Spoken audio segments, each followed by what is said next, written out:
Alors, politiques de droite et de gauche soutiennent l'intervention militaire franco-nigérienne pour tenter de libérer les deux jeunes otages français. Pas de polémique en ces temps douloureux.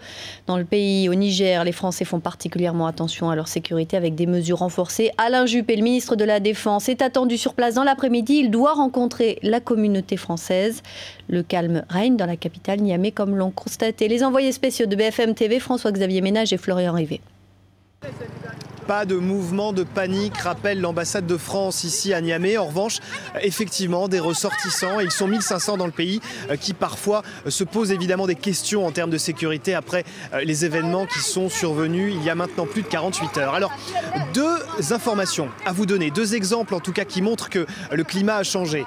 Tout d'abord, il y a cette sécurité autour d'un hôtel qui accueille généralement des Occidentaux. Habituellement, il y a juste 2 personnes qui sont à l'entrée avec une mince chaîne en fer et qui filtre l'accueil. Et bien désormais à la place il y a 6 policiers qui quadrillent l'espace. Deuxième image, deuxième illustration, ce sont 2 Français qui travaillent dans le secteur de l'ingénierie industrielle et ces hommes sont arrivés ici il y a très peu de temps à Niamey. Avec eux 5 personnes pour assurer leur sécurité. Ce sont 2 Français qui vont se rendre notamment dans le nord du pays, la région la plus dangereuse actuellement du Niger.